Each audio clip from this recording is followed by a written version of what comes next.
Hola, muy buenas tardes, amigas y amigos. ¿Cómo están ustedes? Es un gusto compartir nuevamente la segunda sesión eh, de este curso relativo a la acción de protección, este curso intensivo que tiene por objeto profundizar el análisis, el estudio sobre los aspectos dogmáticos, los aspectos prácticos de esta garantía jurisdiccional tan importante para la defensa de los derechos fundamentales.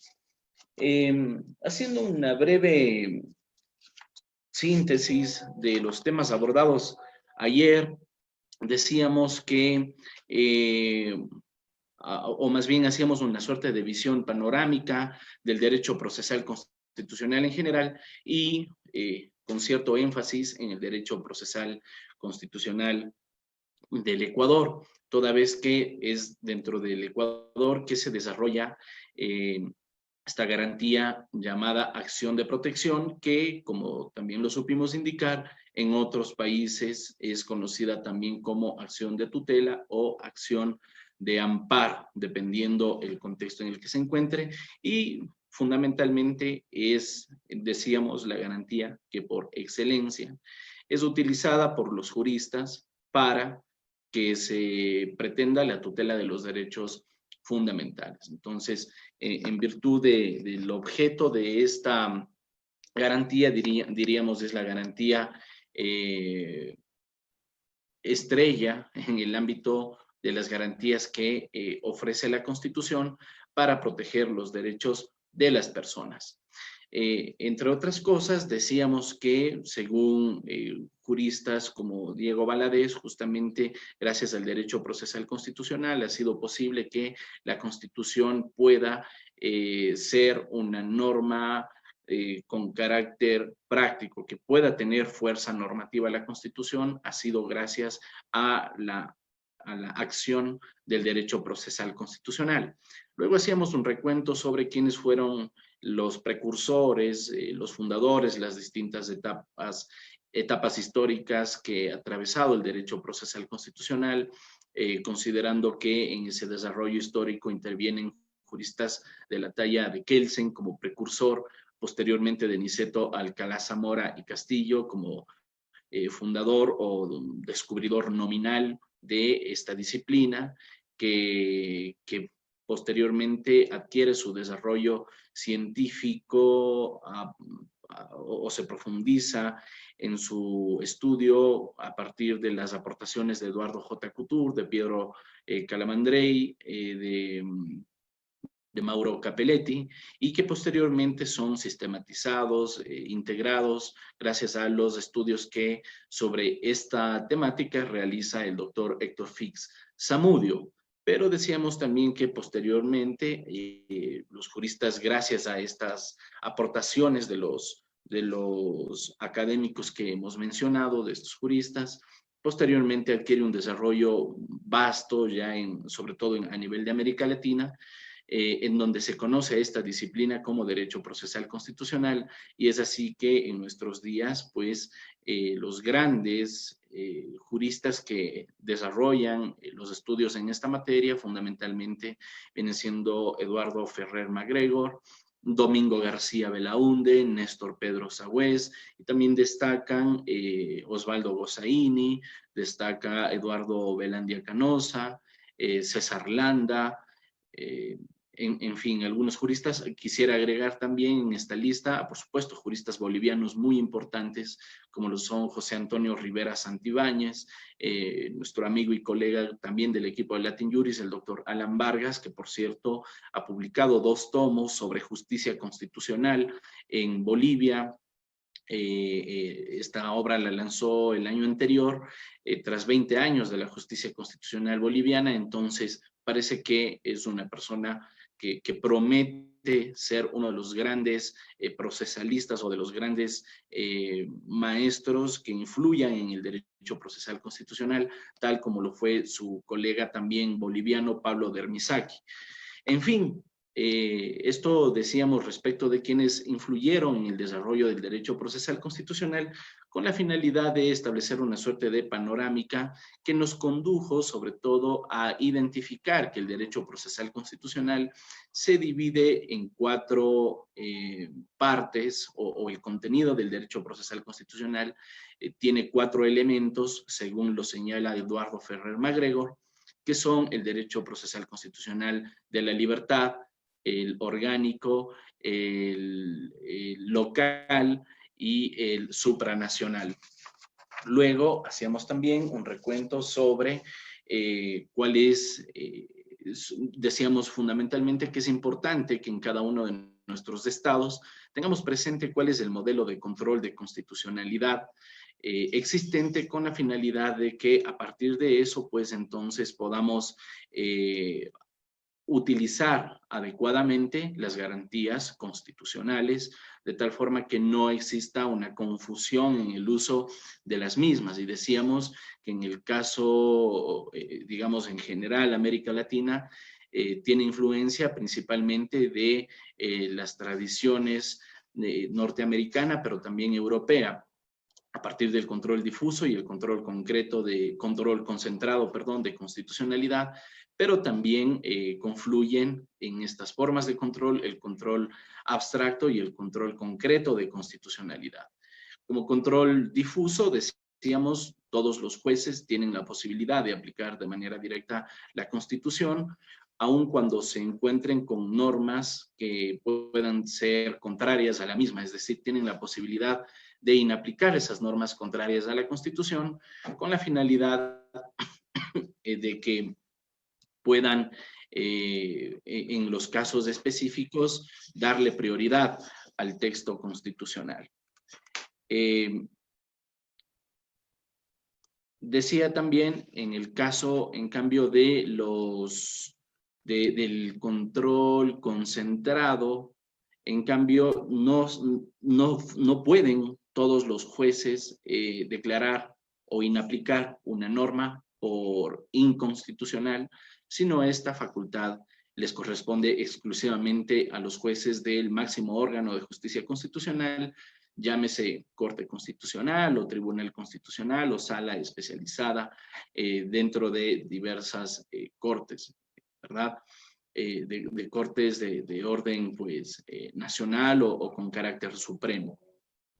También decíamos, existe el control concreto de constitucionalidad que permite la aplicación de la Constitución en los casos concretos, y el control abstracto de la Constitución o de constitucionalidad que permite que podamos impugnar ciertas normas jurídicas ante el organismo de justicia constitucional que establezca el ordenamiento jurídico de tal forma que éstas puedan ser excluidas dentro de la vida jurídica de un Estado.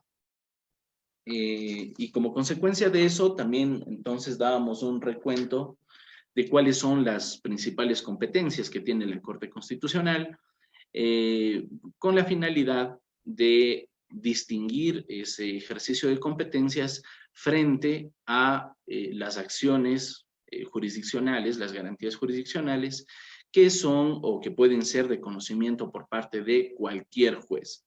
Y a eso me voy a referir inmediatamente, porque a partir de esta sesión, una vez que ya hemos visto una cuestión panorámica, entonces podemos hacer referencia a los elementos que caracterizan a la acción de protección, de tal forma que entonces podamos ir visualizando, vislumbrando particularidades de esta garantía jurisdiccional, insisto, con la única finalidad de que desarrollemos obviamente los contenidos de este curso, pero podamos utilizar adecuadamente esta herramienta para la garantía y la protección de los derechos fundamentales de las personas. Bien. Ok, veo que ya están conectadas aproximadamente, a ver, 420 personas. Creo que es un público bastante numeroso. Así que con este breve recuento, creo que ya podemos dar inicio, considerando asimismo el número de asistentes. Quiero recordarles a todos ustedes que las asistencias, no se las marca a través de sus comentarios en estos videos, sino el equipo de trabajo lo envía a los grupos de WhatsApp, los enlaces tanto del registro de asistencia como de esta transmisión, para que ustedes directamente puedan registrarlos allí. En el caso de que todavía no consten en un grupo, por favor escriban un mensaje al número 099-895-1016 para que los agreguen a los grupos. En el caso de los cursantes que nos siguen desde otros países, envíen su mensaje con el código más 593 99 895 1016. Ok. Bien. Complementando, digamos, o como un punto de acercamiento entre la panorámica que hemos realizado del derecho procesal constitucional con los tópicos que corresponde abordar en las siguientes sesiones, yo les había compartido a ustedes la sentencia número 001-PJO-CC, también conocida como caso Indulac. Esta sentencia se dictó el 22 de diciembre del año 2010, es decir, 2 años después de que estaba en vigencia la Constitución, y es el primer precedente relacionado con la acción de protección y vino a influir directamente en ciertas actuaciones, sobre todo jurisdiccionales, respecto de la tramitación de esta garantía. Entonces, quiero partir de allí considerando sobre todo que a partir de este precedente podemos afirmar la existencia de una suerte de sistema de justicia constitucional en el país, un sistema de justicia constitucional en cuya cúspide se encuentra la Corte Constitucional del Ecuador y cuyos organismos inferiores vienen siendo los juzgados ordinarios, digamos los jueces ordinarios, y las cortes provinciales de justicia. En la medida que nosotros podemos proponer garantías jurisdiccionales como la acción de protección ante cualquier juez, independientemente de la materia que tengan a su cargo, y esas decisiones pueden ser susceptibles de impugnación ante sus respectivos jueces de grado jerárquico superior, ante sus respectivas cortes provinciales. Entonces, es interesante esta sentencia porque, como lo decía, viene a establecer a todas luces un sistema de justicia constitucional porque específicamente, fíjense ustedes en el párrafo 50 de esta sentencia, la Corte Constitucional señala que los jueces que conocen de garantías constitucionales, al momento de tomar una decisión, o al momento de conocer este tipo de garantías, se convierten en jueces constitucionales. Los jueces ordinarios, dígase de materia civil, penal, laboral, niñez, lo que sea, se convierten en jueces constitucionales al momento de conocer las garantías jurisdiccionales como la acción de protección, de tal forma que ellos encontrándose, digamos, convirtiéndose en jueces constitucionales, dejan por un momento a un lado sus competencias de jueces ordinarios en sus respectivas materias para encargarse de tutelar los derechos establecidos en la Constitución.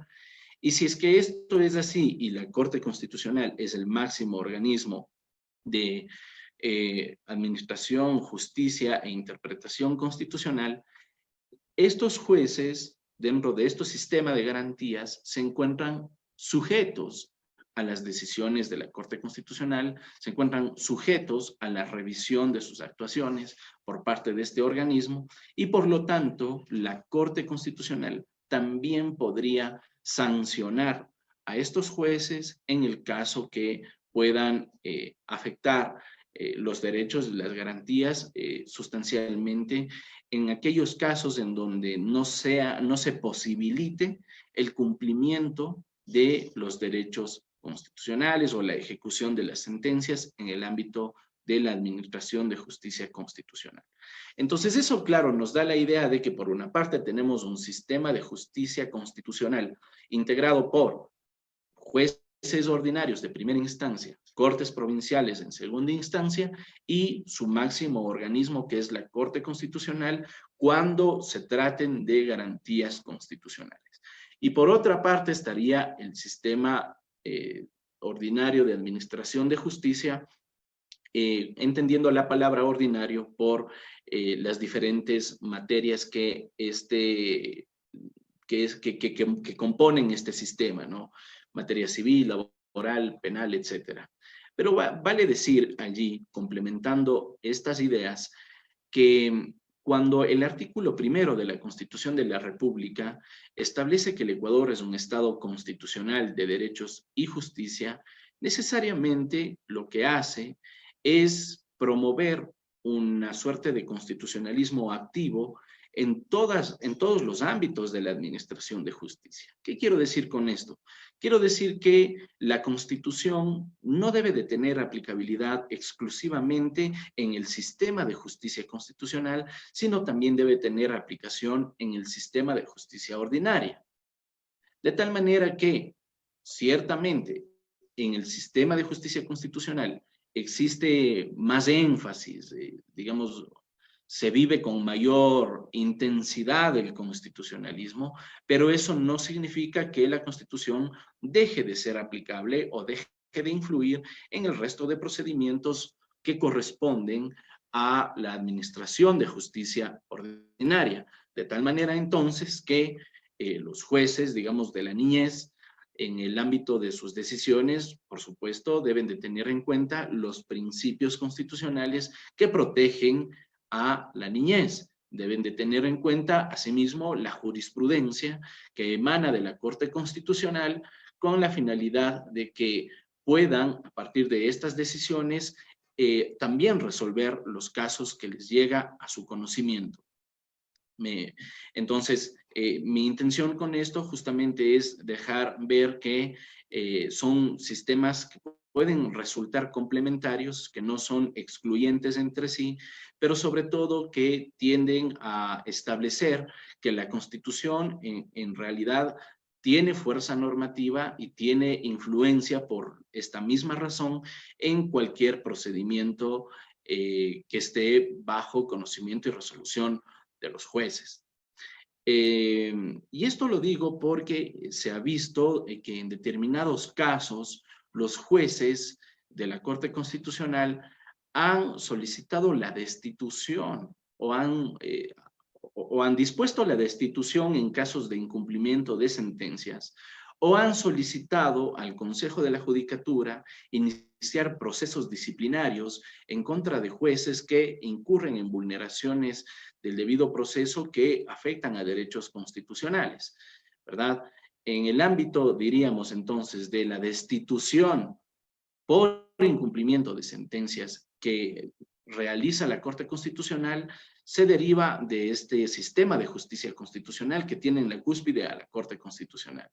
Y en el ámbito de la aplicación de la Constitución en el sistema de justicia ordinaria, se observa entonces que la Corte generalmente exhorta o remite al Consejo de la Judicatura ciertas falencias de orden procesal para que investiguen a los funcionarios de la función judicial, para que en ese marco de sistema de justicia ordinaria, en donde se han detectado ciertas irregularidades de orden constitucional, entonces sea el Consejo el que realice el régimen disciplinario correspondiente.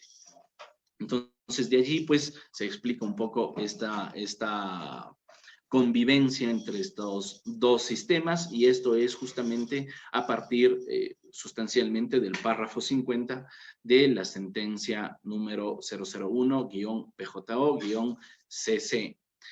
Esta sentencia también advierte que en el sistema de administración de justicia en general han habido cambios en el sistema de la jurisprudencia constitucional, fundamentalmente porque Antes de la Constitución del 2008, las sentencias que dictaba el anterior Tribunal Constitucional podían ser sentencias contradictorias frente a casos análogos y bueno, como no generaban jurisprudencia, salvo que se cumplan ciertos requisitos de ley, entonces pues no había mayor, digamos, certeza sobre las decisiones, no había seguridad jurídica según el anterior modelo de justicia constitucional. Pero con la Constitución del 2008 y fundamentalmente a partir de las competencias reconocidas a la Corte Constitucional establecidas en el artículo 436, numeral 1 y numeral 6, es la Corte Constitucional la que va finalmente a regentar todo este sistema de justicia constitucional y a través de sus decisiones pues generará precedentes que serán de orden vinculante para los casos futuros. Entonces hay una suerte de giro copernicano en el ámbito de la jurisprudencia constitucional, lo que conlleva entonces a que como abogados, como profesionales interesados en el derecho constitucional, fundamentalmente, pero también en otras ramas del derecho, tengamos que seguir las sentencias que dicta la Corte Constitucional de manera permanente, de manera frecuente, porque claro, en este sistema o en este diseño constitucional que tiene nuestro país, la Corte, a partir de sus precedentes, va generando ciertas decisiones que se constituyen en derecho objetivo. Es decir, es una fuente adicional del derecho. Ya no tenemos que limitarnos únicamente a estudiar el derecho, a seguir los pasos del derecho a partir de la legislación, sino que estamos también en la obligación de seguir los pasos del derecho a partir de lo que pueda emanar de la jurisprudencia constitucional. De allí entonces la importancia que la Corte emita mes a mes estos boletines jurisprudenciales en donde podemos observar cuáles son las novedades, cuáles son las decisiones que va adoptando la Corte y a partir de esas sentencias podamos seguirnos pues retroalimentando en el conocimiento del derecho y ahí cabe obviamente invocar este famoso mandamiento que Eduardo J. Couture estableció en el Decálogo del Abogado. Primerito decía, estudia. El derecho se transforma constantemente. Si es que no sigues sus pasos, serás cada día menos abogado, decía Eduardo J. Couture. Y obviamente tenía mucha razón porque, pues, sobre todo en nuestros días en donde hemos agregado o debemos de considerar con mayor énfasis a la jurisprudencia como una fuente del derecho, sobre todo porque todas las decisiones que adopta la Corte Constitucional vienen siendo un precedente, entonces debemos de seguir los pasos que se dan a partir de las sentencias de la Corte Constitucional, ¿ok? Toda vez que ya no es la misma, ya no es una vía de apelación como lo era anteriormente el amparo. Antes de la Constitución del 2008, en el Ecuador, bajo el régimen de la Constitución del 98, una garantía medianamente parecida a la acción de protección era la acción de amparo, pero más bien era una suerte de medida de orden cautelar, no era una acción de tutela y de reparación como lo es la acción de protección, sino era de orden cautelar y sobre todo no tenía las mismas características que tiene la acción de protección porque a partir del amparo se procuraba pues dictar ciertas medidas sin que se resuelva sobre el fondo del asunto y las decisiones que se derivaban de los juicios de amparo llegaban al Tribunal Constitucional vía apelación. Entonces, no era del todo, digamos, o al menos no tenía las mismas competencias que tiene hoy la Corte Constitucional, que a través de sus decisiones genera precedentes. Luego, entonces decía, a partir de estos precedentes, precisamente lo que hace la Corte es generar derecho objetivo. Y la Corte, a partir de esta sentencia, la 001, señala tres cuestiones que me parecieron me parece muy importante compartirlas o recalcarlas con ustedes porque entiendo que ya han revisado también estas sentencias que he compartido. En primer lugar, señala que la Corte puede desarrollar una regla legislativa. Fíjense ustedes la importancia de esta decisión, desarrollar una regla legislativa. De alguna forma vemos entonces que hay también un giro respecto de esa concepción de legislador negativo que tenía Hans Kelsen al momento de proponer en su ensayo La garantía jurisdiccional de la Constitución, la existencia de un tribunal constitucional que se instituye como un legislador negativo que se limite a observar si es que el legislador, el Parlamento, en el procedimiento de creación de las leyes, en realidad respeta o no esos procedimientos. Si es que no respeta, este legislador negativo simplemente pues está limitado a decir que no se han cumplido formalmente esos procedimientos y por lo tanto ese era el rol del tribunal. No podía, como lo dice en esta sentencia de la Corte Constitucional, generar normas. Pero con el desarrollo histórico de la justicia constitucional, la Corte estima que puede desarrollar reglas de orden legislativo en sus propias sentencias.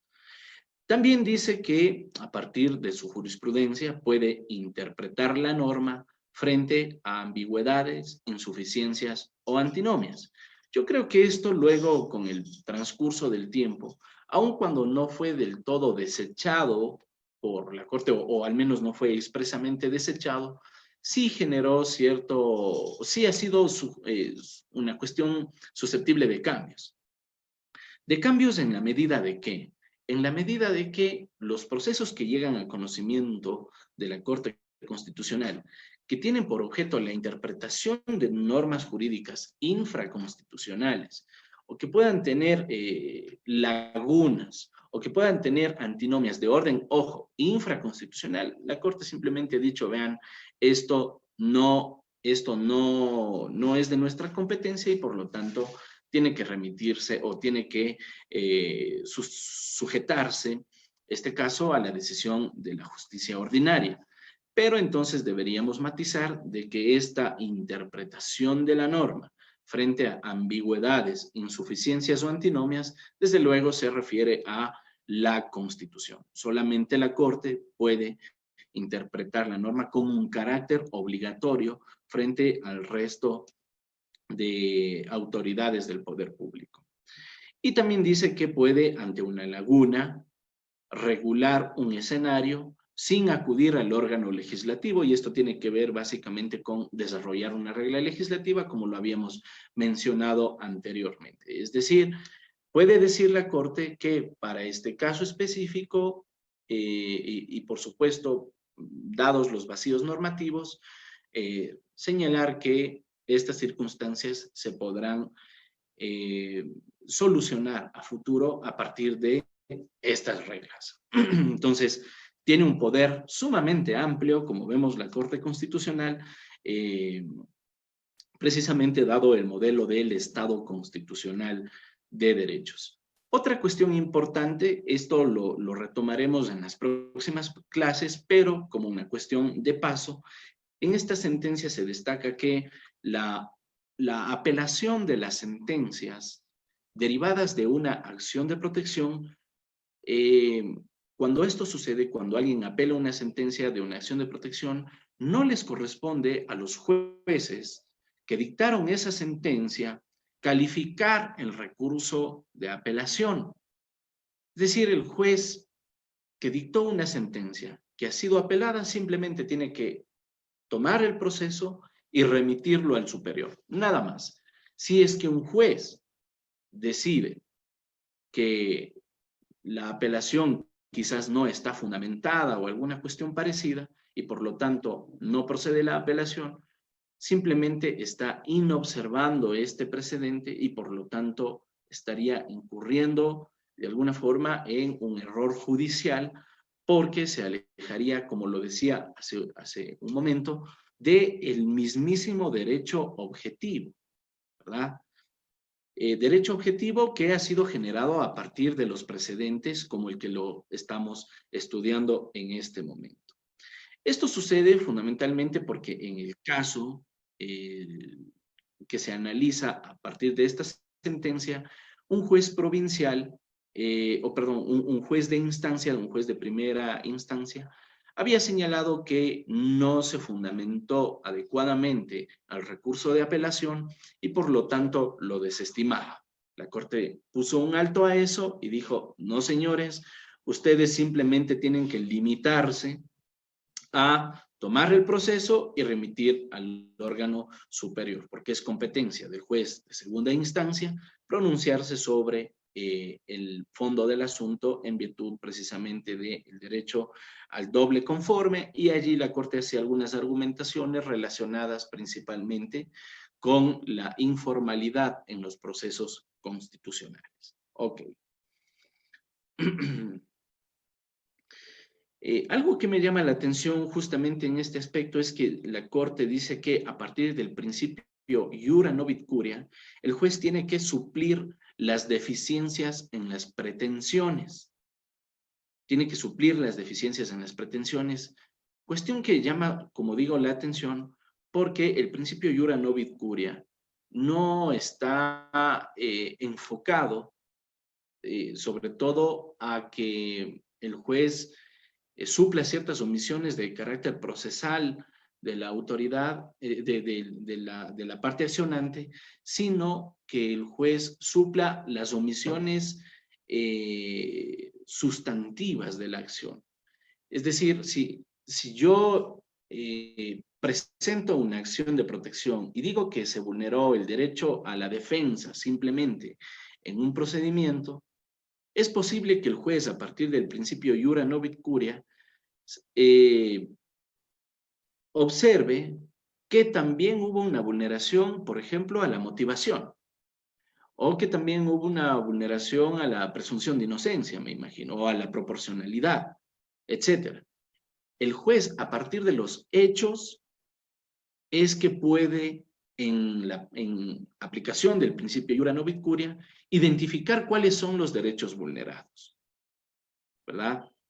Y a partir de esa identificación, entonces, tutelarlos. Pero el asunto de las pretensiones me parece que tiene otra connotación y deberíamos de matizarlo. Ya llegaremos a esa clase y retomaremos este precedente. Pero sí me llama la atención y por supuesto comparto este criterio porque me gustaría que ustedes también lo puedan reflexionar y a través de sus comentarios puedan también dejarme saber sus criterios y de esta forma pues seguimos retroalimentando. También se señala en este precedente que en lo que respecta a la acción extraordinaria de protección no les corresponde en cambio a los jueces de las salas o tribunales, etcétera, calificar la acción extraordinaria de protección. Esta es una competencia exclusiva de la Corte Constitucional. Es decir, no podríamos, si planteamos una acción de protección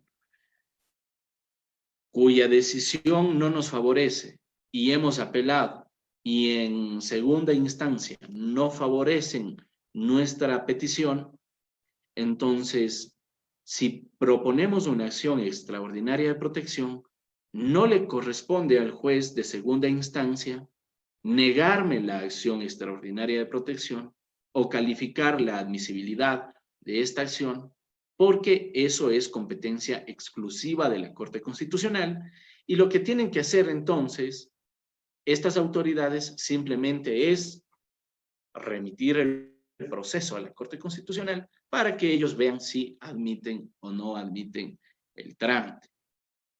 Fíjense ustedes aquí que llama poderosamente la atención este asunto porque en la práctica se ha observado acciones extraordinarias de protección respecto de decisiones que no ponen fin al proceso. Y ese es un requisito, un presupuesto de procedibilidad de la extraordinaria de protección. Vamos también a dedicar una clase a la extraordinaria de protección, así que no me voy a exceder en este análisis. Así que para lo que corresponde a esta sentencia, simplemente vale decir que nadie puede decir, vea, usted no puede proponer una extraordinaria de protección, simplemente agarra el proceso y lo envía a Quito, a la Corte Constitucional, y la Corte verá si es que lo admite o no, porque es competencia exclusiva de la Corte Constitucional.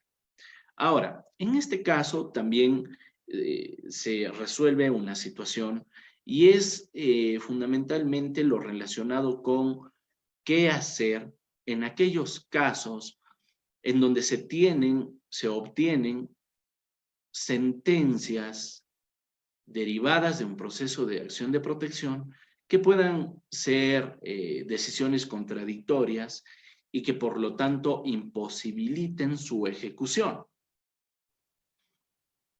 ¿Por qué se da esta controversia, este predicamento? Se trataba, por una parte, de una persona estaba impugnando la inscripción de su nombramiento como representante de la compañía, de una compañía. Luego, otra persona, esto a través de acción de protección, digamos, le concedieron esta pretensión y ordenaron al registro mercantil que no se inscribe ese nombramiento. Pero por otra parte, otras personas habían solicitado, asimismo, en cambio, el registro ante la Superintendencia de Compañías de ese nombramiento y así fue ordenado. Entonces, había una suerte de sentencias contradictorias de dos personas que siguieron aparentemente procesos diferentes, pero cuya ejecución de sentencia tenía una convergencia que tornaba inejecutables estas decisiones. Entonces, si es que ustedes conocen de casos parecidos, lo que se determinó a partir de este precedente es que en esos casos en donde existan sentencias contradictorias, es competencia de la Corte Constitucional dirimir ese conflicto, porque es el máximo organismo de justicia constitucional.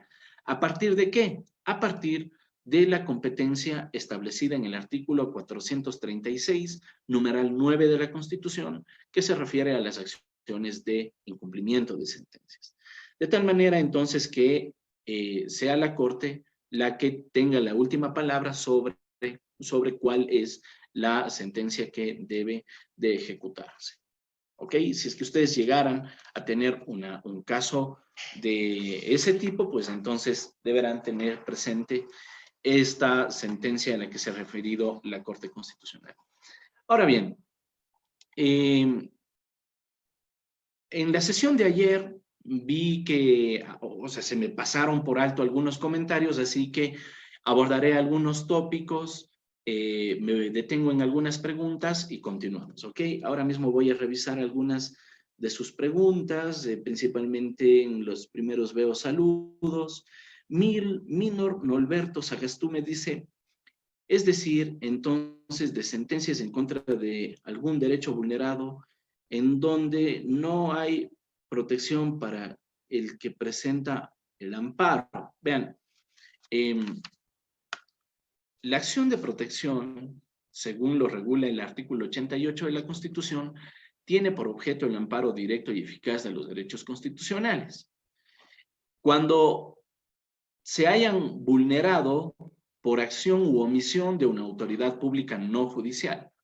Entonces, si es que una autoridad judicial, ¿verdad? Como lo dice Minor Sagastume, si una autoridad judicial en su sentencia vulnera un derecho, el diseño de garantías, el diseño constitucional que tenemos, permite que primero agotemos las instancias para que las autoridades judiciales protejan esos derechos eventualmente vulnerados. Y si es que esto subsiste, existe entonces la acción extraordinaria de protección que tiene como finalidad justamente proteger los derechos constitucionales derivados de las decisiones judiciales, es decir, aquellas decisiones contenidas en sentencias o en resoluciones con fuerza de sentencia.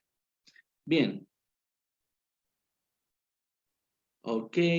Luis Emilio Vintimilla dice, las sentencias de la Corte Constitucional en las acciones extraordinarias de protección son vinculantes. Sí, estimado doctor Vintimilla, son vinculantes las sentencias derivadas de las extraordinarias de protección y de allí la importancia que podamos revisar. ¿Qué es lo importante de las sentencias que saca la Corte Constitucional? El precedente. El precedente es el aspecto más relevante de las sentencias constitucionales. Porque claro, la parte dispositiva de la sentencia puede tener un efecto interpartes, pero es el precedente lo que vincula a casos futuros. Es decir, las razones que consideraron los jueces al momento de resolver un caso específico son lo que terminan vinculando para procesos futuros. Y entonces de las extraordinarias de protección tenemos que observar para lo que nos interese, especialmente el precedente. ¿Ok? Alfonso Lucio dice, existe violación de derechos fundamentales cuando el Estado se niega a dar cumplimiento a la sentencia ejecutoriada dictada en su contra. Claro que sí, claro que sí. Existe, por una parte, afectación prolongada, diría, de derechos fundamentales, porque si es que una sentencia ordenó al Estado la reparación de los derechos fundamentales y este no cumple, se prolonga la vulneración de esos derechos que se intentaron proteger. Y es por eso que ayer, en la clase que realizábamos, decíamos que existe un importante compendio de garantías constitucionales que tenemos que saber cómo utilizar. Si es que el Estado no cumple una sentencia constitucional, no podemos proponer una acción de protección por vulneración de derechos constitucionales. ¿Por qué? Porque esos derechos ya están protegidos a través de otra garantía. Que no se haya cumplido es otra cosa. Entonces, lo que se tiene que proteger, o la acción que se tiene que proponer en esos casos, es la acción de incumplimiento de sentencias establecida en el artículo 426 de la Constitución, específicamente en su numeral 9, me parece. Sí, su numeral 9. ¿Ok? Entonces, en función de eso, es posible que si una entidad del Estado no cumple lo que se ha decidido en una acción de protección, entonces este caso, pues esta demanda, esta acción de incumplimiento, se la proponga ante la Corte Constitucional y justamente en aras de lo que acababa de señalar del sistema de justicia constitucional, la Corte inclusive puede disponer hasta la destitución del cargo de los funcionarios públicos que no acatan las sentencias constitucionales. Ya lo veremos más adelante también, justo en la sesión de hoy vamos a tratar lo relacionado con el artículo 86 y luego vamos con los presupuestos procesales. Rolly ya nos dice, quisiera saber si sancionar en el ámbito administrativo con un reglamento derogado es violación de derechos. Claro que sí, obviamente. Artículo 76, numeral 3 de la Constitución.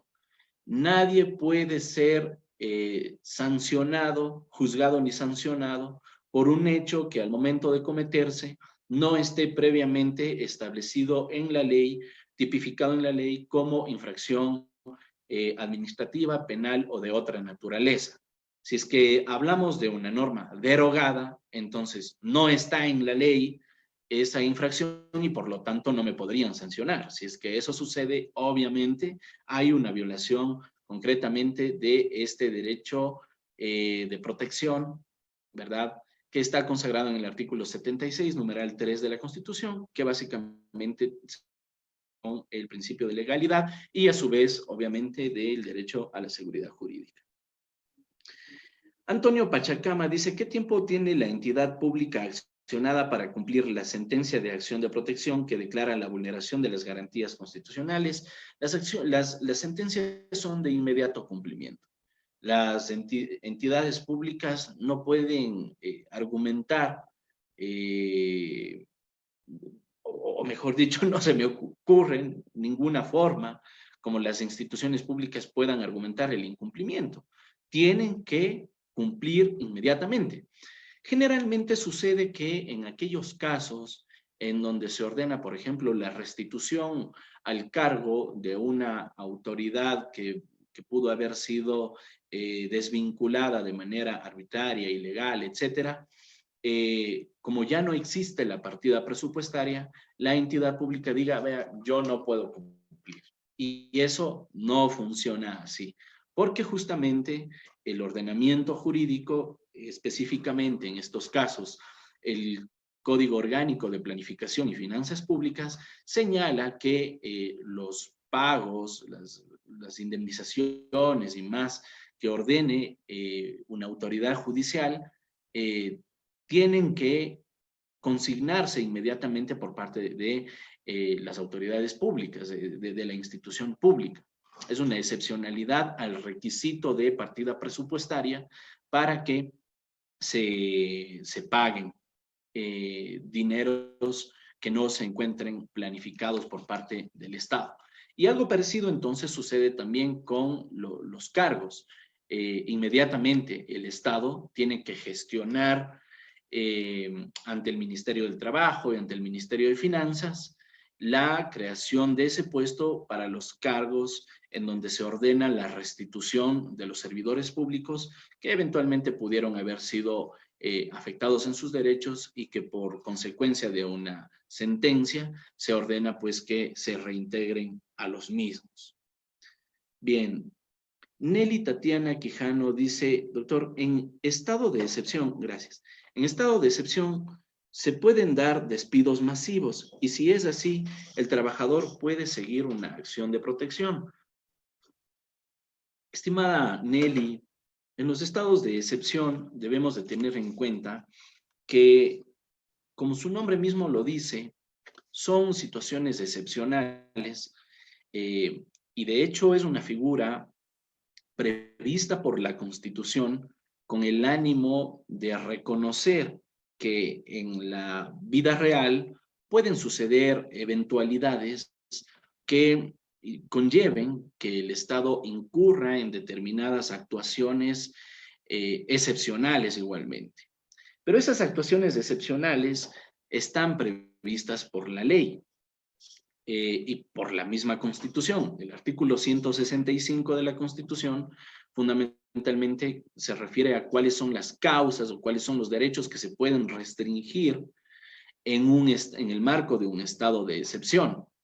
Y claro, de ninguna forma se dice que en el marco de un estado de excepción se pueda restringir el derecho al trabajo y por lo tanto no es que se le da carta abierta al Estado para que vulnere los derechos como quiera. Establece ciertas restricciones a ciertos derechos, dígase la libre movilidad, el derecho de reunión, el derecho a la libertad de circulación. Pero son derechos que taxativamente están previstos por la Constitución y que, dicho sea de paso, son limitados, mas no eliminados, cosa que también se debe de tener en cuenta. Justamente para evitar esas arbitrariedades es que la Corte Constitucional, en el ejercicio del control automático y de constitucionalidad, un control a posteriori de constitucionalidad, tiene que emitir un dictamen para saber si es que el gobierno se está o no se está excediendo.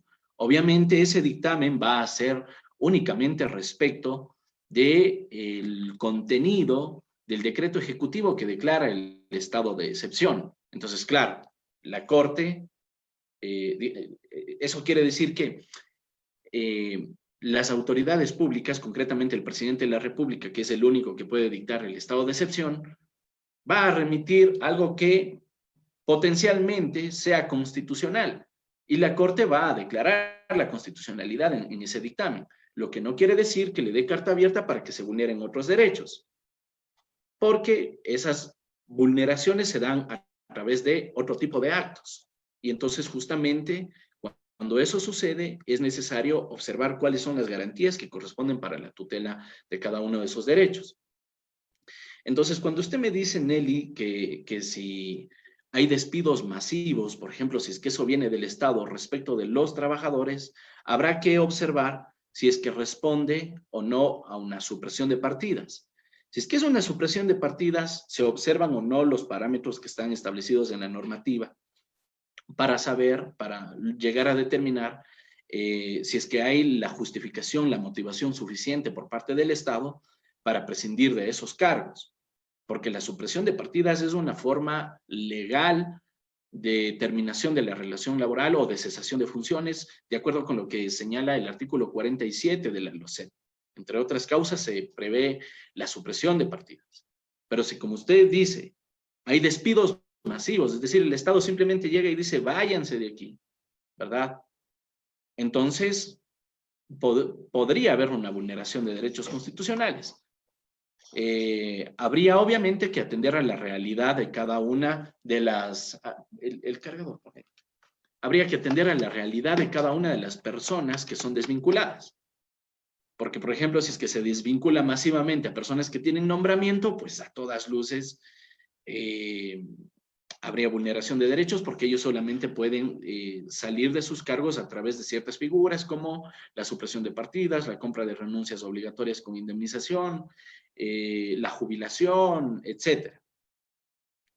Pero así como usted lo dice, a través de despidos, obviamente no hay tal, y si es que eso sucede, sería entonces plenamente viable una acción de protección. Entonces, siempre se tienen que matizar los casos, siempre tenemos que atender a la realidad jurídica de cada una de las personas, y de eso también vamos a hablar más adelante cuando profundicemos lo relacionado con la legitimación en la causa y en la legitimación en el proceso. Vamos con una pregunta más para continuar con los temas que hemos preparado para esta sesión.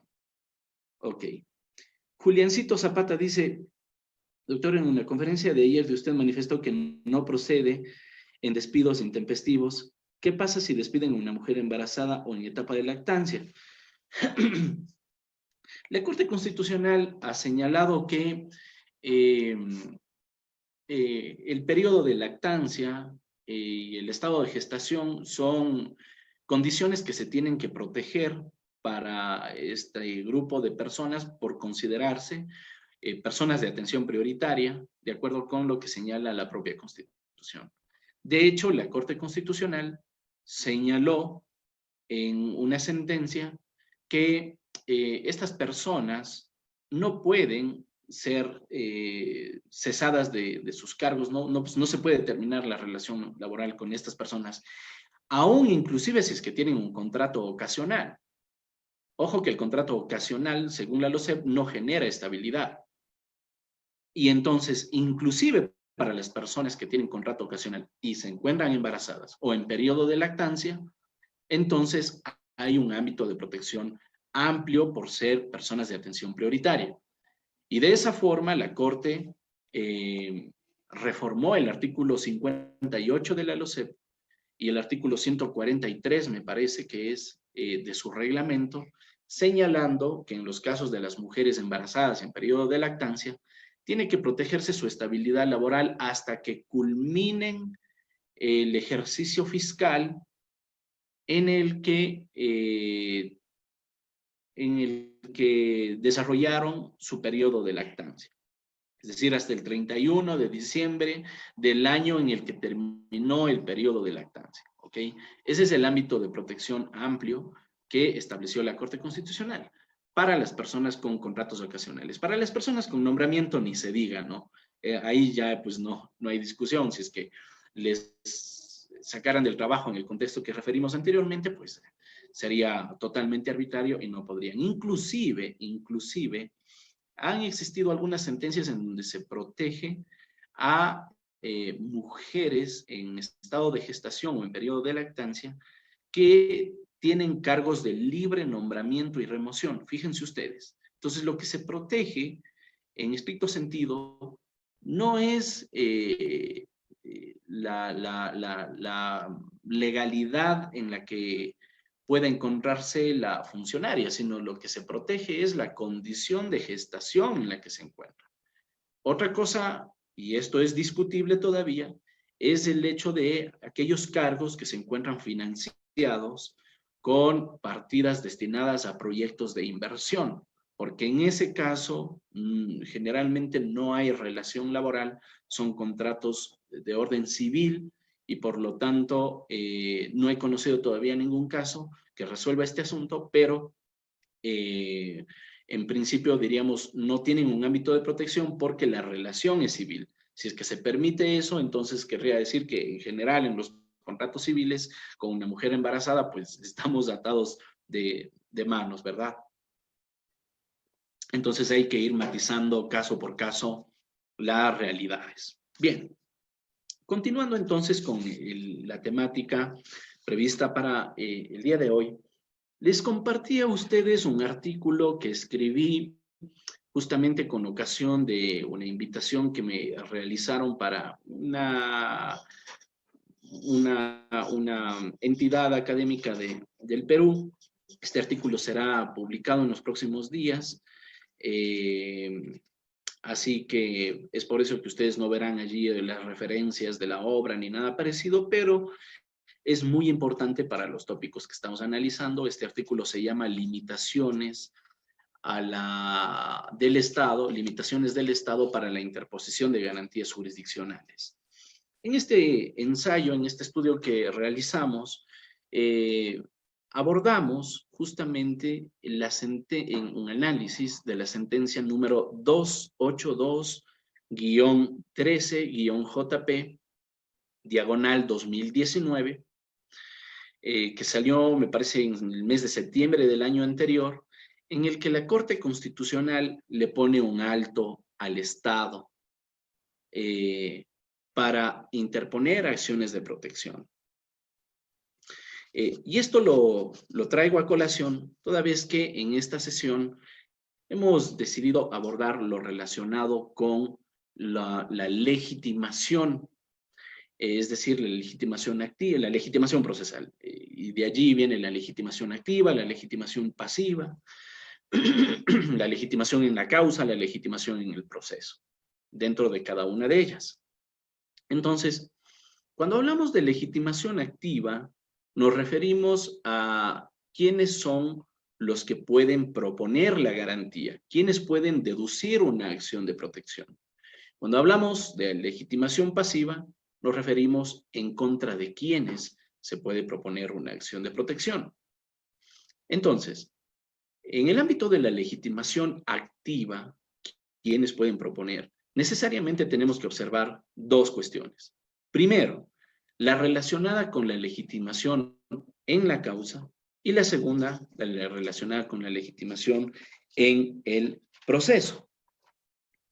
La capacidad para ser parte procesal, la capacidad para la persona que tiene interés directo, la persona que ha sido afectada en sus derechos, es la que tiene legitimación en la causa.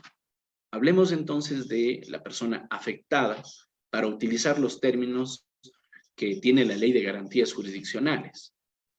Se refiere a la persona afectada, entonces asumiríamos que esta es quien tiene legitimación en la causa. Y la legitimación en el proceso, en cambio, es aquella persona que puede proponer la demanda. Proponer la demanda. Me explico mejor. Es posible que una empresa, una persona jurídica de derecho privado, tenga legitimación en la causa, ¿verdad? Un socio de una empresa tiene legitimación en la causa y dice, bueno, resulta que, no sé, digamos el SRI, Servicio de Rentas Internas, impuso impuestos o nos está obligando a pagar impuestos que no están previstos en la ley. Está obligando a mi empresa a pagar impuestos que no están previstos en la ley. Entonces dice, yo demando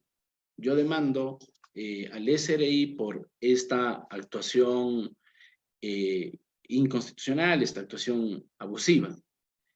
Quien tiene legitimación en la causa entonces sería la empresa, porque lo que se pretenden proteger son los derechos de esta, pero no tendría legitimación en el proceso ese socio a menos que sea el gerente general. Es decir, tenga la capacidad para activar el proceso. Entonces, esto es importante distinguirlo, sobre todo porque nuestra Ley de Garantías Jurisdiccionales se refiere refiere también a la persona accionante y a la persona afectada, no como sinónimos. Esto viene dado porque el artículo 86 de la Constitución señala que cualquier persona puede proponer una garantía jurisdiccional, una acción como la acción de protección. Entonces, sin la necesidad de que sea el titular del derecho que se pretende proteger. Entonces, claro, me parece que esto está muy bien, esta apertura, este abanico de posibilidades de poder presentar acciones de protección que viene dado por la legislación, me parece que está bastante bien, porque de esa forma ustedes conocerán que hay personas a quienes les son vulnerados sus derechos, pero que por temor a represalias deciden simplemente no presentar ninguna demanda. Si es que esto sucede, por la legitimación activa amplia que establece la Constitución, cualquier persona podría demandar la tutela de derechos que inclusive no le corresponden. Entonces, yo conozco que hay un grupo de personas a quienes se les está afectando, muy bien. Puedo presentar una acción de protección en su favor. Pero, procesalmente, en lo que a acción de protección se refiere, tendré que identificar que que yo soy el accionante, que yo presento la acción por mis propios derechos, pero que las personas afectadas son estas. Entonces, yo soy el que tiene la legitimación en el proceso, pero son estas personas las que tienen legitimación en la causa porque son sus intereses, sus derechos los que pretendemos proteger. De esa manera, entonces, es que cabe referirnos a esta distinción entre legitimación en la causa y legitimación en el proceso. Ustedes habrán observado también en el texto del maestro Davis Echandía que les compartí. Este texto, dicho sea de paso, es uno de los más importantes en el derecho, en el ámbito del derecho procesal. Esta obra maestra que es la teoría general del proceso de Davis Echandía viene siendo un instrumento de obligatoria referencia para quienes tengan interés en estudiar el derecho procesal, pero obviamente tenemos que matizar algunas de sus ideas cuando hablamos de derecho procesal constitucional, justamente porque hay algunas cosas que caben en el derecho constitucional por la naturaleza de esta materia y otras que simplemente no porque son sumamente rigurosas y lo que se tiende, digamos, hay una suerte de tendencia a la informalidad en el ámbito de las garantías constitucionales y en general del derecho procesal constitucional. Entonces, cuando me refería a la legitimación activa, me parecía importante que en este estudio que les compartí, hagamos referencia necesariamente a quiénes son los titulares de los derechos, porque a partir de eso es que podremos identificar a quiénes podemos proteger a través de una acción de protección. Solamente se puede proteger a las personas que son titulares de los derechos constitucionales. ¿Quiénes son? Según el artículo 10 de la Constitución, se puede proteger a las personas, obviamente, digamos, personas naturales y jurídicas, a las comunidades, pueblos, nacionalidades y colectivos. Ellos, dicen, son titulares y gozarán de los derechos garantizados en la Constitución y en los instrumentos internacionales de derechos humanos. Entonces, cuando se propone una acción de protección, primero debemos identificar a quién vamos a proteger.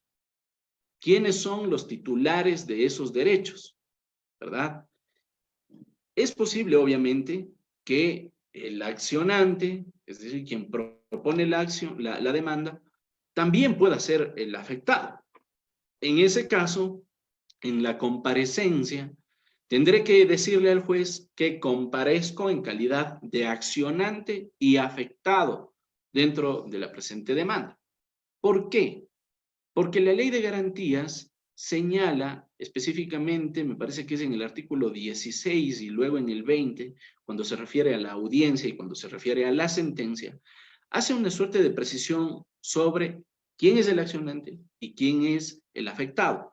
Entonces, si es que yo reúno las dos calidades, cuando comparezco en una acción de protección, tengo que decir que soy el accionante y también la persona afectada. Pero si pretendo que se protejan los derechos de otras personas, tendré que decir que comparezco por mis propios derechos en condición de accionante y tendré que identificar quiénes son las personas afectadas. ¿Ok? Entonces, por eso la importancia de identificar quiénes son los titulares de los derechos. Cuando me refería a que entre los titulares de derechos entran las personas y decía las personas naturales y jurídicas, obviamente como personas naturales, digamos, es sumamente fácil ubicar que nos referimos a los seres humanos en general. Ah, y me olvidaba, el artículo 10 también se refiere a que la naturaleza tiene titularidad de derechos. Esto, obviamente, de acuerdo con la Constitución ecuatoriana. En el caso de otros países, entiendo que todavía no hay un reconocimiento de la naturaleza como sujeto de derechos, como titular de derechos, y por lo tanto eso estaría restringido. Nuestros amigos de Colombia seguramente nos dirán que en su país ya se han dado casos en donde se ha protegido a la naturaleza. Me parece que es el caso del río Ataco, si es que no estoy mal en el nombre, río Ataco es que se llama, o en el caso del oso de anteojos, el oso chucho, en donde también se planteó en ese caso un habeas corpus, por ejemplo, para sacarlo del cautiverio en el que se encontraba el oso y de esa forma pues luego que lo puedan dejar en libertad, en un hábitat de acuerdo con sus condiciones naturales, pero esto es interesante que se vaya desarrollando vía jurisprudencial y obviamente tendremos que seguir esos pasos también, pero en el caso ecuatoriano es diferente porque expresamente la Constitución reconoce a la naturaleza como titular de derechos constitucionales, ¿verdad? Ese es un asunto obviamente de otra discusión, pero lo que quiero decir es que a través de una acción de protección sí se podrían proteger también a aquellos derechos de la naturaleza que están previstos expresamente en el texto constitucional. Bien, entonces, cuando me refería a las personas jurídicas, entonces decía que hay personas jurídicas de derecho privado y personas jurídicas de derecho público. Dígase, las personas jurídicas de derecho privado son las empresas, las asociaciones, organizaciones, en fin, que son conformadas por un grupo de personas con la finalidad de cumplir cierto objetivo social. Yo considero que obviamente las personas jurídicas de derecho privado sí son titulares de derechos constitucionales, matizando obviamente en virtud de la naturaleza de estas personas jurídicas. Por ejemplo, si es que no se permite que determinada empresa pueda celebrar ciertos contratos, se estaría limitando la capacidad de contratación, que es un derecho establecido entre aquellas disposiciones del artículo 66. Si no le dejamos comerciar libremente, estaríamos también restringiendo los derechos de la persona jurídica. Si es que se le imponen, si es que se le obliga a pagar impuestos que no tienen previamente una previsión legal, también se vulneraría el principio de legalidad y se vulnerarían los derechos de la persona jurídica. Es decir, detrás de las personas jurídicas de derecho privado, obviamente hay algunos derechos que se pueden proteger a través de la acción de protección, o cuya tutela podemos pretender a través de la acción de protección, pero cuando nos referimos a las personas jurídicas de derecho público, la cosa cambia. Porque claro, en el derecho privado nos encontramos frente a un grupo de personas que se unieron con la finalidad de cumplir un determinado fin y si es que no le permitimos a la persona jurídica que cumpla esos fines, en el fondo pues se afecta a las personas naturales, se desincentiva la asociación, la agrupación de personas y claro, entonces se atenta contra estos derechos también individuales. Pero no sucede lo mismo cuando nos referimos a una persona jurídica de derecho público. Porque las personas jurídicas públicas no son creadas por los particulares, son creadas por las autoridades del Estado, son creadas por un acto normativo. Dígase, un alcalde al que se le ocurre crear una empresa pública, no es que le pertenezca al alcalde, no es que sea un interés personal, digamos, particular del alcalde, sino lo hace en virtud quizás de una necesidad de un servicio público. Lo hace también en el ejercicio de una competencia estatal. El día de hoy el alcalde crea una empresa pública, mañana deja de ser alcalde y eso no quiere decir que la empresa le pertenezca, le pertenece al Estado. Y le pertenece y justamente se generan en virtud del ejercicio de una competencia estatal y por lo tanto los fines que persiguen son otros. Entonces, no podríamos confundir los derechos individuales que tienen las personas que integran las instituciones públicas con los derechos de las instituciones públicas. Eso no sería procedente. Eso por una parte.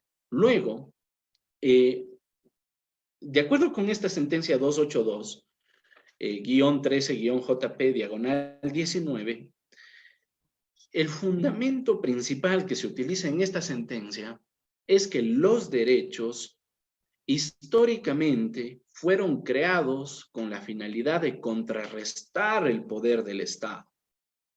Entonces, si es que le asignamos derechos al Estado, estaríamos poniendo en riesgo, pues estaría en juego, la definición misma de los derechos.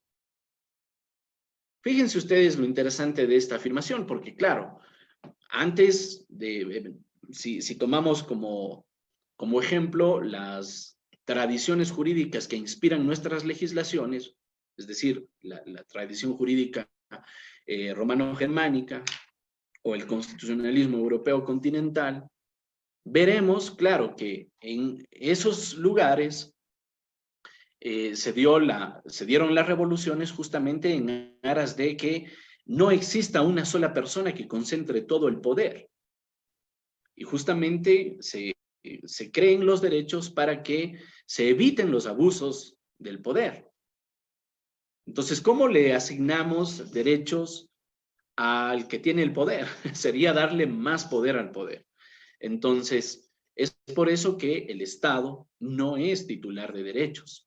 El Estado, si quisiera, en todo caso, proteger sus intereses, tiene un ámbito amplio de atribuciones que puede hacerlas cumplir. Y ustedes observarían en la lectura que les compartía, decía, es posible que un grupo de personas se tomen una plaza pública para dormir allí, o se tomen un parque, digamos, para dormir allí, para vivir ahí, provocando que los aledaños al sector se alejen, opten simplemente por no acudir a ese espacio público, porque ya le hicieron vivienda ilegalmente, digamos, un grupo de personas. Entonces, el Estado no podría en ese caso presentar una acción de protección, porque no tiene, aun cuando digamos, tenga el deber de proteger esos espacios públicos, no tiene derecho sobre ellos, sino que tiene un ámbito de competencias que puede ejercerlo para, digamos, reubicar a estas personas. Y decía, puede el Estado entonces en el ejercicio de sus competencias apoyarse del uso de la fuerza pública para sacar a estas personas de la plaza pública, pero como la finalidad del Estado es precisamente garantizar los derechos, lo que tiene que hacer en ese caso específico, inclusive, sería prever determinadas acciones para que se termine por proteger el derecho a la vivienda de estas personas que invadieron la plaza pública, ¿verdad? Entonces, es importante advertir esto porque a lo largo de varios años, durante varios años, desde la vigencia de la Constitución del 2008, el Estado venía presentando acciones de protección en contra de particulares. Y no solo eso, sino que les eran concedidas por parte de las autoridades judiciales. Eso llegó a su fin a partir de esta sentencia 282, toda vez que en esta sentencia se señala, como lo decía, que el Estado no es titular de derechos constitucionales porque estos derechos que son inherentes, o al menos no tiene los derechos que le son inherentes a la dignidad humana, ¿verdad? Porque estos fueron creados justamente para proteger a las personas de la actuación del Estado. Y por lo tanto, entonces, no puede pretender el Estado tutelar ciertos derechos que le son propios de las personas. Concretamente, esta sentencia revisa un caso en el que la administración pública, la Secretaría Nacional de la Administración Pública, había presentado una acción de protección en contra de Diario La Hora porque había salido una publicación que ellos consideraron que vulneraba el derecho al honor de la Secretaría de la Administración Pública. Y este caso les fue concedido, la sentencia fue favorable para el Estado, pero la Corte Constitucional dijo, no, señores, eso no es así, eso no puede ser así porque la honra es un derecho propio de la dignidad humana y solamente las personas naturales pueden pretender que se proteja el derecho a la honra.